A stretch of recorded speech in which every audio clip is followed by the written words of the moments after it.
Welcome back, all my 40K fanatics out there. I am DJ here with Tim's Nation, joined once again by Lane, bringing some Marine hate for my Xenos Love channel. That's right, this is a list going out to all of the cronies out there.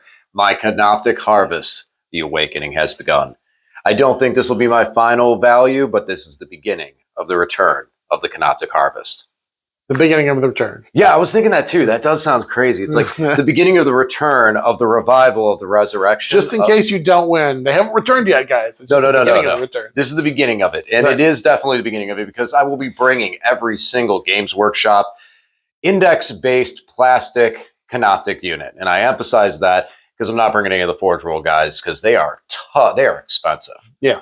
I mean, I love the Centipede, but it's like 90 to 100 bucks a piece. So yeah. We'll be waiting a little while on that. Guys, if you haven't subscribed to the channel already, please do. Turn on the bell for notifications. Get notified on all the 40K content we're bringing to you here on the channel. With that being said, I do want to have a discussion about a bunch of this stuff a little bit, but let's jump over the list before we start talking about that so we're not too cryptic on that. Lane, talk to me. What are you bringing with you today again? All right, guys, so this is my DeathWatch list that I'm bringing tonight into the Necrons. I may look a little familiar to some folks if you've been paying attention, because a couple weeks ago, this is the exact same list I played into DJ's Grey Knights. Reason I'm running this again is because it did really well for me at the Columbus GT that we talked about last month. But I'm also playing in another smaller GT this coming weekend, so I just wanted the extra practice with these guys. In the future, when I bring DeathWatch on the list, I have a big collection. I'll be able to bring some different models, some different units. We'll try out some different tech. And you guys, any DeathWatch players out there, go ahead and leave some comments. Let me know what you've been running that's been working for you. So far, as far as the kill teams, I've only been using the Proteus because that's been my favorite one. But let me know what you've been using and what you've been running. So today, our DeathWatch. Remember, DeathWatch are Space Marines, so they get Oath of Moment, but they do not have the doctrines. Instead, they have their own mission tactics. And so once per game, my whole army will have lethal hits for a turn. Once per game, my whole army will have sustained hits for a turn. And once per game, my entire army, all 6s to hit, will be precision. Now, in addition to that, I've got some juicy stratagems. One of which I'll definitely be using a lot is the Teleportarium. For 1 CP, I can pick up 1 Marine unit or 2 kill teams, and I pick them up at the end of my opponent's turn and drop them down in my turn and my end of my movement phase as deep strike, meaning I have a lot of mobility. Often what you'll see me do is spend 1 CP to pick up the 2 kill teams, and then I'll have a Terminator captain on a Terminator squad, and they will get to do it for free because of the captain benefit. So you'll see a lot of mobility. I've also got great strats for increasing AP, for ignoring cover, and for making my guns anti-infantry 2-up, anti-monster 5-up. And of course, I have a stratagem that lets me use those mission tactics on a unit outside of the normal usage for the whole army. So let's get to the actual list itself. We've got 2 characters today. One is a Terminator captain. He's got the ability, he gives his unit the ability to reroll charge rolls. That's kind of handy when they're coming in from deep strike and they're going to be 9 inches away. Nice to get a free reroll on the charge if I need it. In addition to that, of course, he does the captain thing for Space Marine captains. His unit gets to use a stratagem for free, even if it's been used already this phase. And then he has the enhancement Tome of Ectoclades. This is super powerful. Once per game, I can pick a 2nd Oath of Moment target in my command phase, so I can have 2 Oath of Moments once per game. The other character is the Calidus Assassin. Don't need to tell you a whole lot about her because she's super popular right now, but she does have 2 key abilities. One, at the end of every one of my opponent's turns, I can pick her up and bring her down in my reserve step of my turn, so she can deep strike basically every turn. Second, she also has her ability to make my opponent's stratagems 1 CP more expensive for the rest of the game. She does all right in shooting and fighting. Not quite the beat stick she used to be, but she can contribute a little bit.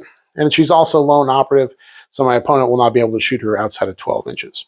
Next, we've got 2 Proteus kill teams. These are the big mixed squads. They're 10-man squads, and they're both identical other than one key difference. But both of them have 1 DeathWatch veteran with a DeathWatch Thunderhammer. This is a heavy Thunderhammer. We've got 1 Marine on a bike. We've got 4 veterans with heavy weapons. Then we've got 4 Terminators, 1 Thunderhammer Storm Shield, and then 3 guys with Cyclone missile launchers. Each of these Cyclones puts out 2 crack missile shots or 2 frag missile shots. So a lot of good quality shots there. Now, the only difference between these two squads is one has 4 frag cannons and one has 4 4 Infernus heavy bolters. The frag cannons put out a lot of shots when they get close. They get D3 shots, but they are rapid fire. So they can get 2 D3 shots when they get within rapid fire range, and they're also blast. So they have the potential to put out a lot of strength 7, AP 1, 2 damage shots. The Infernus heavy bolters, on the other hand, are just a combi heavy flamer heavy bolter. I just choose which profile I want to use.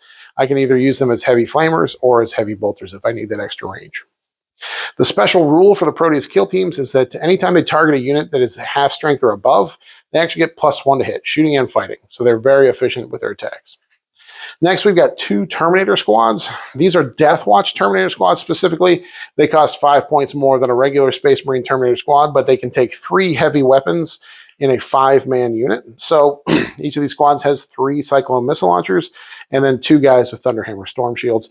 Their special rule is when they complete a charge, all enemy units that within engagement range take a battle shock test.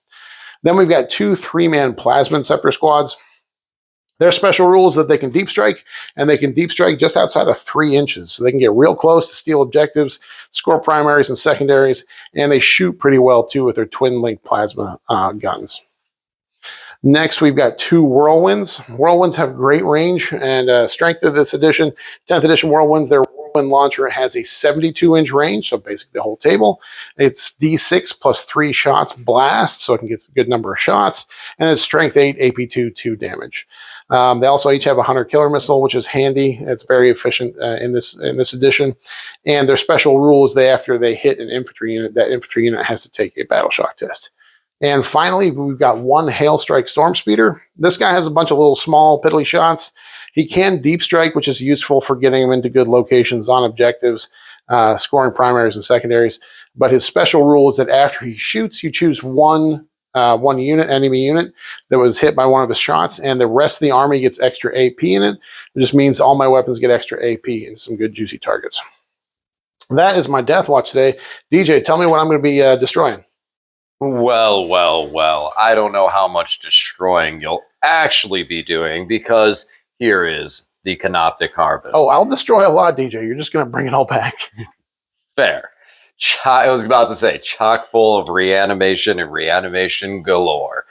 So, with the Canoptek list, if you guys have been watching on the channel, I've been covering all of the Games Workshop index-based Canoptek units. So here we are, slapping them all into an army and calling it a force. There is 2 squads, 1 data sheet that is not Canoptek, but does kind of fit with the theme. It is something that I've been wanting to try out. So, starting off, we have 3-man squads of Wraiths. These guys have the ability to put out quite a bit of mortal wound power, what's with their little pistol-y guns that do devastating wounds, as well as being able to fly over. I'm interested to try them out this edition and see if they're actually more of the assassin/damage getters that I think they could be. Next up, we have the 3 6-man squads of Scarabs, as well as 3 2-man squads of Spiders. Both of these units got affected by the reduction of unit size that we've seen in this edition. Has both lost a couple of models for their maximum size. But what's interesting with the Spiders now is the Spiders really are not capped at how many Scarabs they can bring back per turn. It's 1 Spider, 1 Scarab base. So multiple Spiders can bring in multiple bases back around that same unit.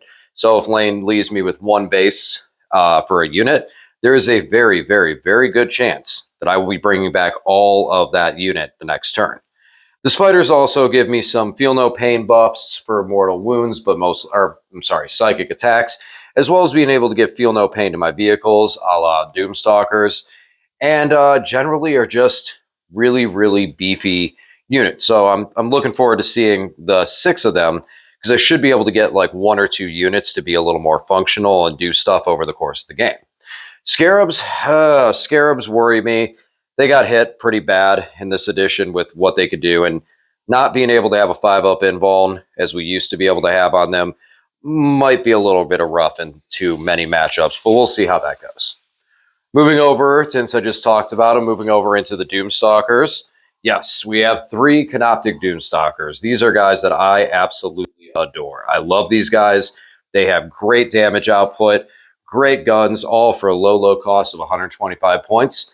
Oh, they only do 3 damage, where their brother, the Doomsday Arc, does a little more damage. So, you know, but I still love these guys, and I think they're great.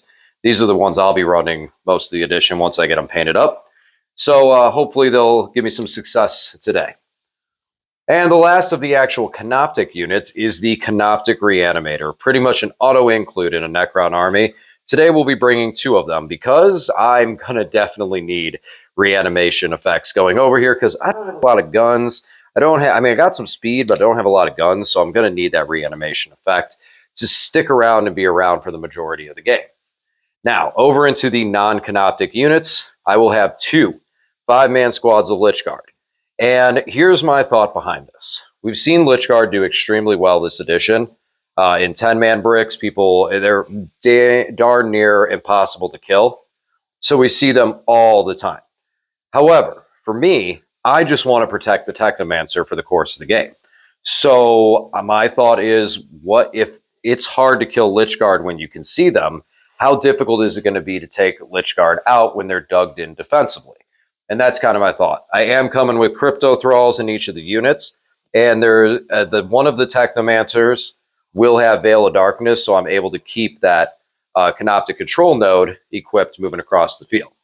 Didn't take the Sovereign Cornell in this army, mostly because of the fact that I couldn't really get a character that I liked it on to be able to really maximize the effect of the Sovereign's ability.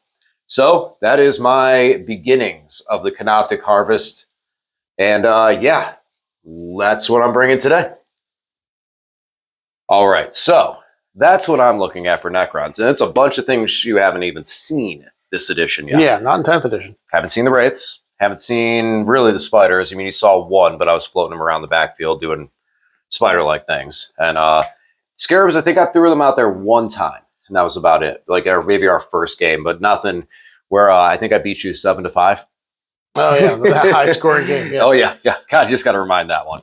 But yeah, no, so I'm looking forward to trying those things out and get them on the table, especially with the Lich Guard. You know, Lich Guard have definitely been a staple right now in this edition. But what about defensively? What about not putting them out there aggressive? I'm curious to see how they do there. So, and your army, you didn't touch it. You kept it this exact same. Was there anything you were even close to considering changing up? I mean, it's one of those things where it happened last edition with my Votan, where I tuned it until I got to the point where I didn't want to change anything. People make suggestions. This unit is strong, add this, but it would take away from things I needed. And I already feel like I have that with this DeathWatch army. Now, we'll see how it does this weekend. We got a small 5-round GT I'm going to. I think it's capped at 30 or 40 players. We'll see who actually shows up, how many people show up. I'll let you know how it goes next week. But if it's not broke, don't fix it. Yeah. And anything I look at changing takes away things that I think are essential to making it work. Even the fact that I have 2 Terminator squads, I could drop one, but I think the redundancy is important for what they do in the army. So yeah, I agree. Especially like some people say with some of the lists, like one with the fact of not being able to model by model point cut your army. You're taking either half-size squads or full-size squad for the most part. Yeah. And I do agree with the redundancy, especially with testing like all this Canoptek stuff. I don't want to, I didn't want to go in there and start piecemealing, go, well, why not take a squad of warriors? Why not take this? Because then I'm going to be removing a squad of spiders. I'm removing this, removing that. And the biggest thing is, like you said, the redundancy. Redundancy can be efficient as just a game state, like for your army. But redundancy is also really good in practice. And I feel like in this scenario with practicing and testing out these units, I need the redundancy because some units may not end up in the right spot on the board and may get eliminated. That's like, oh, okay, so that unit just died on turn 1. So they're garbage, put them on the shelf, never use them again.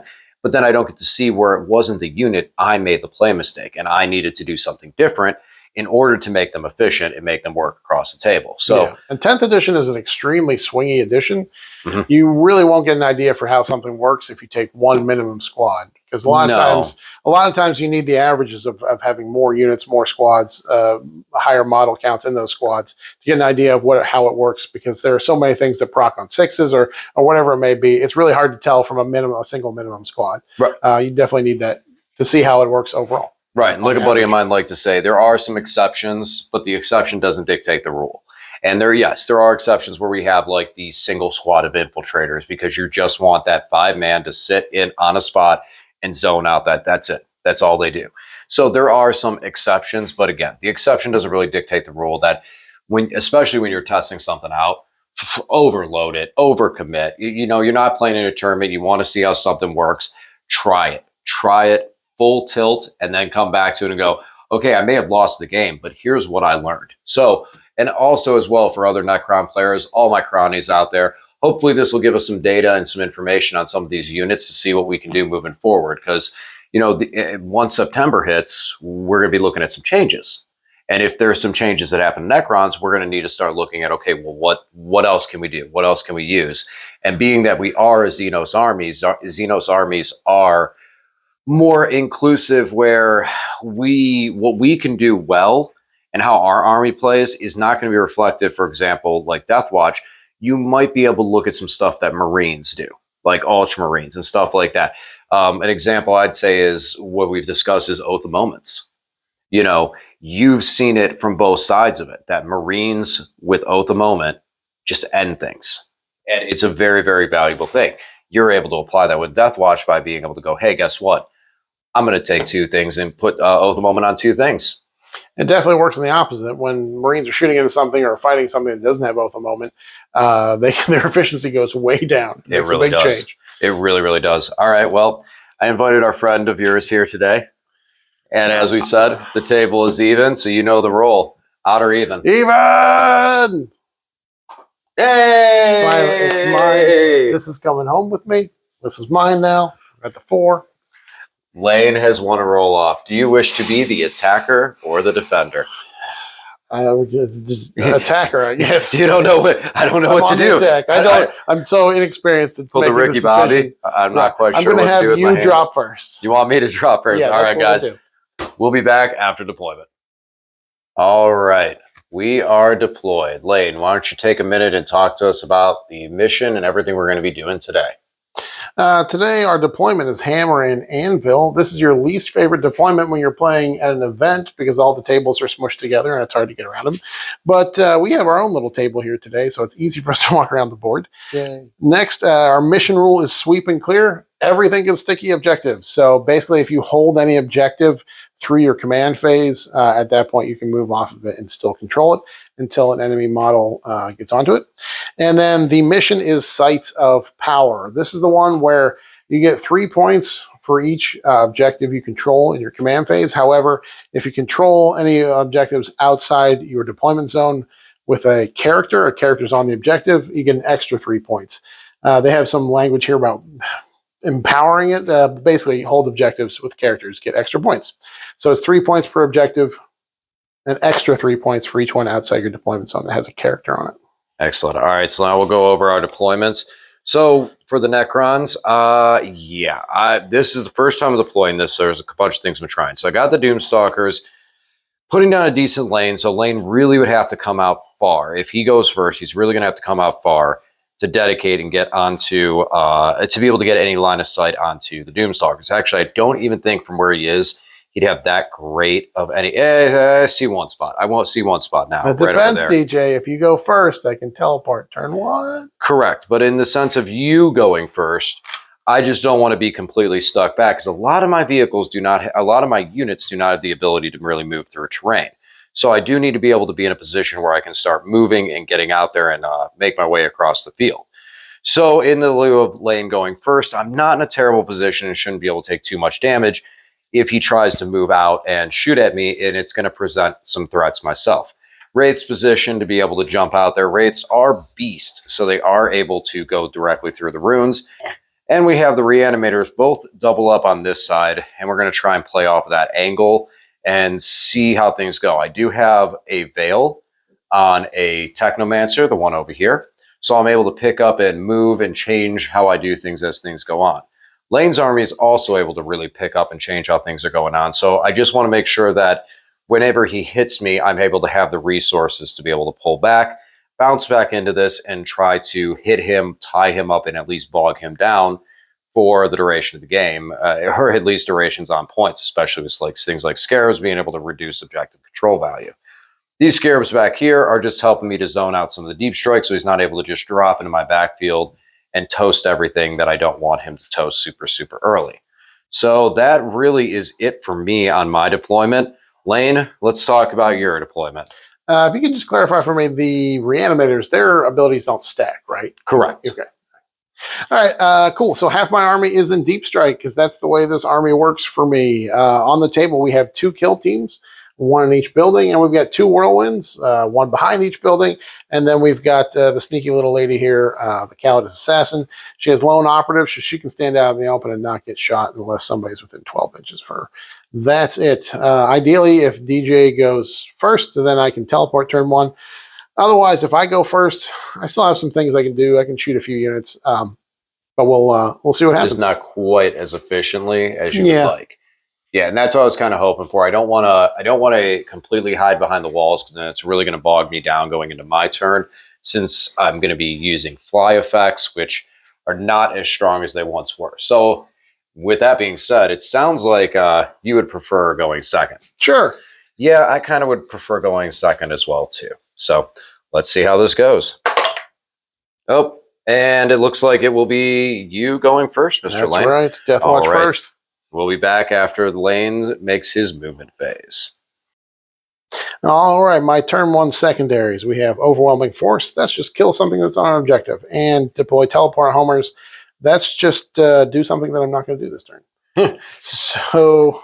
because you can't really get to center, and my side is kind of lofty goal line when you go first. Yeah. So instead, whirlwinds stayed right where they were. Calidus stayed right where she was. I'm not going to move the whirlwinds out to hold that objective yet until I kill more Doomstalkers. Speaking of which, this squad for 1 CP, I did the strat that allows both of my kill teams to take advantage of the strat. They get to make all their weapons assaults. They advanced, moved up here so they can take shots at a Doomstalker. I put Oath of Moment on the nearer one here. The advance and shoot also lets me ignore cover, so I will be ignoring cover at the very least. And then the other squad moved up so that they can take shots at Scarabs, hoping to pick up one of these 6-man Scarab bases to score overwhelming force. So we'll see what happens there. That shooting phase kind of went perfectly. This kill team shot into the Doomstalker and was able to pick him up. And then this kill team and the 2 whirlwinds were able to shoot into the Scarab bases here. And even though DJ popped the reanimation strat after the first kill team shot, I rolled really hot with my whirlwinds because that was not an Oath of Moment target. I rolled high number of shots and rolled lots of hits. The first one was absolutely brutal. Well, the second one was still 6 shots. I rolled the 6 of the But that first one just absolutely, yeah. Yeah, I hit every single... I was hitting on 4s because it's indirect, and I hit every single one of the 7 shots it had. So it was a very lucky dice. Killed that Scarab squad down to the wound. Scored me 2 points for overwhelming force because I killed the thing on the objective. Scored me emotional support points for killing a Doomstalker.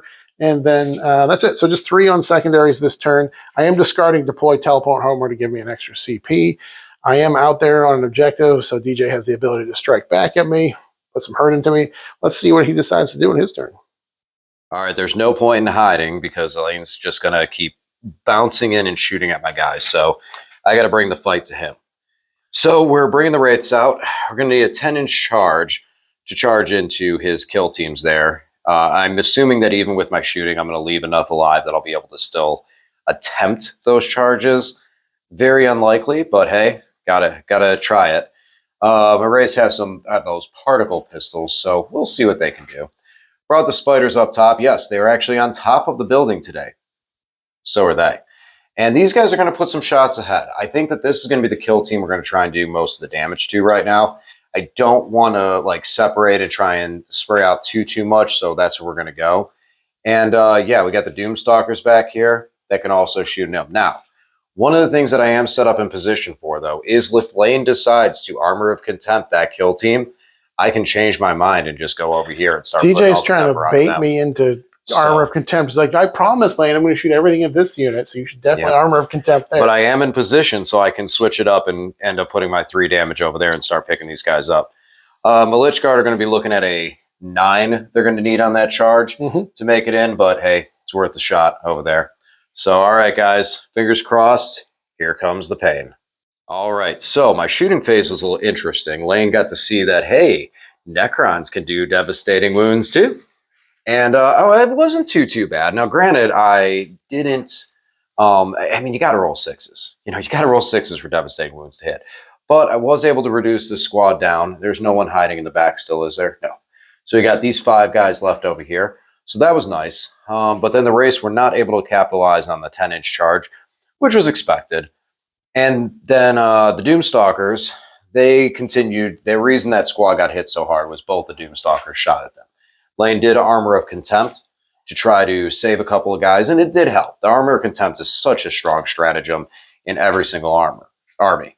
Now over here, my Lich Guard were able to stick the 9-inch charge, rushed in there, and beat up some of the Marines that were on the objective, which gave me the objective. So I was able to score my secondary for Storm Hostile Objective and get 5 points. The other one was Assassinate, which I wasn't going to be able to get, and I didn't. So I will just pitch that one to gain a command point since Lane has now vexed my reanimation strat, and I kind of want that one. Kind of would like to use that one. So, all right, not too bad, not too bad. I put a little bit of pressure on Lane. Now he's going to have to make some decisions and probably bring in some reserves to answer back against me, but Lane has some nasty, nasty reserves to come in. So, all right, over to Lane in the top of 2. All right, guys, DeathWatch are super angry. We're going to try to kill us some filthy Xenos. But first of all, my secondaries this turn, we've got Storm Hostile Objective, so I'm going to storm back the objective that DJ stormed from me. And Extend Battle Lines, which is the easy one where you just have to get onto an objective and also hold your deployment zone objective. So I will be doing both of those things. I brought a lot in. My Inceptors are still off the table. We brought in the Hail Strike Speeder. We brought in a Terminator squad, another Terminator squad, and then that kill team fell back, and this Terminator squad moved up.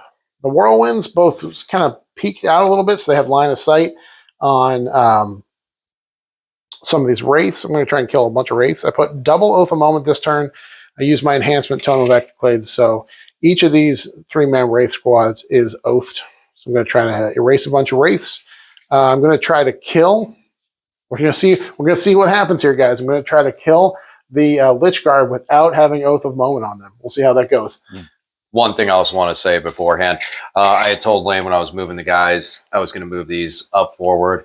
And then Lane had ran to the restroom, so I wanted to wait because I didn't want to do the advanced move with them and everything like that. So let me move these guys up because I'm moving on with the turn. I had forgotten about them, and Lane was cool. He said, hey, didn't you want to move those guys? I said, yep. And so we moved them up just to fix it. So if you're wondering how those Scarabs ended up a little bit further, that's what happened there. It was due to my generosity. That's how they moved up. Gentleman and a scholar. All right, I'm going to do some shoots and we'll see what's left. DeathWatch, go pew, pew, pew. So we did pick up the Lich Guard. This is the first time I've ever heard of a squad of Lich Guard ever dying. Not that I've done myself, but I've ever heard in actual practice of anyone killing a squad of Lich Guard, although it was a 5-man to be fair. We did get the character too, but DJ did the strat to pop him back up at the end of the phase, so he popped back up. And then we did pick up 2 squads of the Wraiths in shooting. One that was strung out here, and this one, and the Oath target. Yeah, and then did all the shooting into the Lich Guard using the stratagem that gives me anti-infantry 2-up. So I fired the frag missiles from one Terminator squad and then used the captain's free strat thing to do the same strat again. So I had just a ton of shots that were wounding on 2-ups, and they were AP1 because of the speeder hitting them first. That's how I was able to get through all those armor saves and feel no pains on the Lich Guard. So we just got one last thing to do here in my turn. We're going to charge these Wraiths with the squad. We do have 3 Terminators in there with Power Fists and their Oaths, so I'm hoping I killed 2. I don't think I'll wipe the squad. Be highly unlikely. But here we go. All right, guys. DeathWatch hit super hard. So what had happened was This squad is a kill team. It's what's left of a kill team. They charged into the 3 wraiths because the power fists hit on 3s normally, but the kill team gets +1 to hit when they're hitting anything that is half strength or above. So they're hitting on 2s, and I still had sustained hits going on this turn. So what that meant was I just fished for more 6s, and it turns out with the 9 power fist attacks, I ended up with 12 hits, and then all 12 of them wounded because it was an Oath of Moment target. I got to reroll my wounds, wounding on 3. So it was just brutal. So we did end up losing the last squad of wraiths there. So that ends my turn. You're able to storm hostile objectives because you killed a unit, so you get 5 on that. Yeah, I did both storm hostile objective and extend battle line. So you're going to get your 10. And then you got 3 at the beginning of the turn, right? Yep. All right, on to me. Hey guys, so apparently my microphone set is about to die. So I'll give you guys a quick brief fill in on here. We got audio back in shortly. We just lost for a little bit when we noticed the microphones died. So basically going into my turn, I moved the spiders forward and centered the Doomstalker so I could be able to take on both of the kill teams on both flanks. Also, I positioned the Scarabs in the middle. I wanted to charge into center. I knew I wasn't going to be any match for the Terminators at middle with my Scarabs, but I at least wanted to hold them in there so he couldn't pick them up off the field.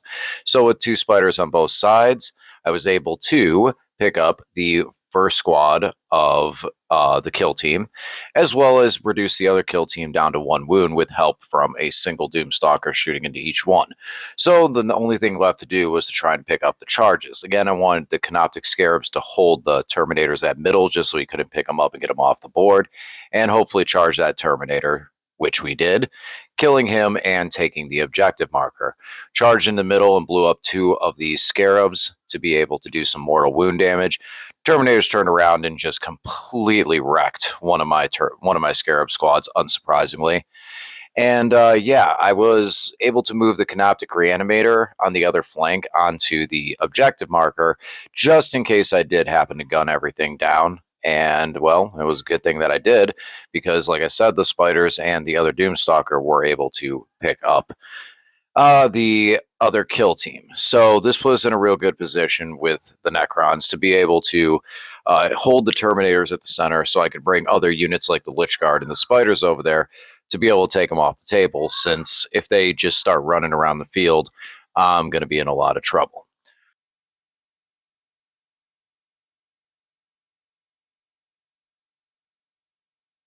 All right, so going into Lane's turn, he was not happy about my my spider onslaught, so he did pick up one of his squads of Terminators in the center and positioned to be able to shoot down and take out the Doomstalker, which he hit with Oath of Moments.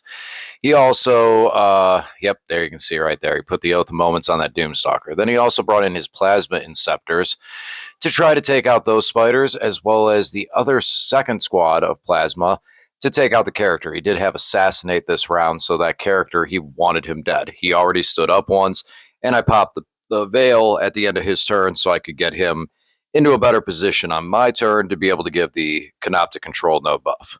So that's where I positioned those guys out to make that happen, and I was able to survive with one of the spiders. So the spider, I spent the 2 command points because I got vexed on my reanimation strat so that I could get some more damage on them after he killed the first guy to be able to keep the spiders alive and defensively. I lost the other Doomstalker, unsurprisingly, to Oath of Moment missile launchers. And at center, we were getting ready for Lane to clean up this rest of the Scarabs and pick them up off of center. All right, guys, we are back with audio. The Terminators, despite one of the Scarabs blowing up in their face and taking off one of the Terminators, I still picked up the rest of that squad of Scarabs. So I do score Area Denial, and because I killed the character, I do score Assassinate. So that is it for my turn. A strong 10 points on secondaries. We'll see what DJ does to retaliate in his turn. All right, guys, we're looking at Engage on all fronts and Bring It Down for this turn, which Bring It Down I don't see myself doing because his vehicles are tucked nicely in the back over there. But Engage on all fronts I'm going to be able to get with the Reanimator who's running across the field. Look at him. Look at him. What a sport. Let's have him face the way he's going. He is trucking it. And then over here, the Spider, actually, the one that survived, is going to be able to get me some engage points there. So now it's going to be some shooting. We're going to try and see if these spiders in the middle, this squad here, can pick up some of the Terminators first. And then we'll have the Doomstalker go in there and fire its shots next and try and pick up some more. So we got a lot of possibilities here. We're still in this game, and we'll see how this plays out, see if we can't get some of these Terminators off the field and start making a better press. Also, we did get a 9 on primary and sticky 3 objectives. So, all right, still anyone's game. Let's see it happen. All right, so we did some work here, and we did lose our spider over here. He was a valiant champion. Rushed in there. I mean, he beat up some Terminators. They're so good. And then we got the Little engage. Little engage. And then what was the other one I had? Was bring it down? No. So I got the little engage for 3 points. Is it 4? It's 3. It's 3. And then I also cleared out the center. Now, the center wasn't worth anything to me, but it at least will slow laying down on some primaries. Smacking into the middle and taking those guys out. Oh, wait, the spider's dead. I just forgot to move him. Sorry. So we will get the 3 on the engage, which I love. And we're starting to limit down some of the DeathWatch here, which will hopefully help out. But we still got Plasma Interceptors. We got some Terminators hiding back here behind a wall. So there's still a lot of action to see for the rest of the game. So now it's going to be on to Lane's turn 4. All right, guys. That was a tough turn into the Necrons. They did their Necron shenanigans. Despite killing one of these spiders, DJ spent the CP to get the reanimation protocols and brought one back. I just wasn't able to do it. I got the Doomstalker down to 3 wounds. And that was your Oath of Moments target? Yeah. Picked up one of these. We'll see. I'm going to charge him with my Calidus. See if she gets in there. You picked the Calidus up. What's that? You picked the Calidus up at the end of my turn. Yeah, I picked that up at the end of DJ's turn. She came in 9 inches away on the objective. So we're going to see if we can make a charge there. But other than that, not a whole lot of change in the state of the game here. Necrons just keep bouncing back. So here we go. I'm going to roll some charge dice and we'll see what happens. Well, at least we got a spider. She did manage to pick up the spider. It's very close. She had 5 attacks, hits on 2s. I didn't get any of her lethal hits, but we did get 2 wounds. It was AP4, so the spider got no saves, 2 damage apiece. He had 4 wounds left, and DJ made 0 of his 6 up, feel no pains. So the shooting didn't do much, but at least we scraped out a spider there. Managed to kill something. I didn't secure, well, I guess I got secure no man's land and didn't score tempting target. Just 3 points in secure no man's land. So that's it. I'm concerned about what will happen back to me in DJ's turn. All right, so my secondaries aren't too great. They haven't really been all game, but at least I have usually one that I can do. So I have overwhelming force, so I need to kill units on objective markers. So it's going to be these intercessors are going to be 1 target I'm going to try and take out, as well as the Calidus Assassin. I moved the Doomstalker up here to pick them up. So we are going to try and remove a little bit extra as well, too. I don't like these Plasma Inceptors hiding back there. So there's going to need some work done to them as well. Also, there's those 2 Terminators that are still sticking around there. That could be a pain in their butt, putting their missile into my reanimator. So we do have some, we got some work to do and see what we can make happen, try and get some stuff off the table here to be able to score some points. All right, so in the shooting phase, we were able to do some good work and pick up the Plasma Inceptor, one of them over there, and put the other guy at 1 wound. Doomstalker laid an egg on the Calidus, but the spiders were able to charge in there and through Tank Shock finished her off. And the Lich Guard rushed in the middle to take out the Plasma Inceptors. So now, put Lane only on a 3 on primary. I will be able to score overwhelming force because I did remove units from objectives. And yeah, so I will discard the other one and we'll move on with life. So it's going to go over to Lane's turn 5 and see what he can do. And yeah, and we'll, yeah, are you picking up dudes? Oh, yeah, I forgot I was going to discard tempting. Oh, absolutely. But then you're picking up those last 2 Terminators that I didn't even so I spent the last BP, but I would have 1 more. You're going to gain 1. All right, guys, let's see what Lane does in his turn 5. Oh, guys, it's going to be super close. It's going to be super tight. I'm trying to knock DJ off objectives, but it's a sticky objective game. So I'm going to... It's not really a lot I can do. I could kill these spiders because he didn't sticky it, but then these guys will just move over. The Lich Guard. I don't have enough assets to kill the Lich Guard. So we'll see. I got no prisoners, so I'm just going to try to kill 2 units. And behind enemy lines, which I will be scoring because I did have 2 units behind enemy lines, the Inceptor and then the Terminators. So let's see if I can score a couple more from no prisoners. All right, guys, nothing happened. Shooting didn't kill anything, so I do not get no prisoners. I do get behind enemy lines. I was not able to take out the Reanimator is down to 1. So and since I still control it, I contest it. Yep. That's it. All right, over to me. All right, so my turn was pretty straightforward and simple. I did spend a command point to shuffle out one of my cards, and I ended up getting enemy outposts, which wasn't going to happen. So instead, I just made this very cut, dry, and simple. Doomstalker walked back and killed 1 Terminator, which was enough to now give me my home field objective back. And then I had Cleanse. So the spiders picked up Cleanse on this objective, and my Lich Guard picked up Cleanse on the center field objective. Over here, we just stood in combat and poked at each other, but I was able to heal. I did fail my battle shock, so I spent the command point to auto-pass it because I couldn't lose him there. Otherwise, I would have lost control of the objective. Since it was sticky, I controlled it until he took it from me. So that is going to give us the game with a final score for the underdogs going into this one. Necrons 69, DeathWatch 59. Guys, hopefully you enjoyed the game, and we'll be back with a post-game recap here very shortly. Thanks for watching, and we'll talk to you again soon.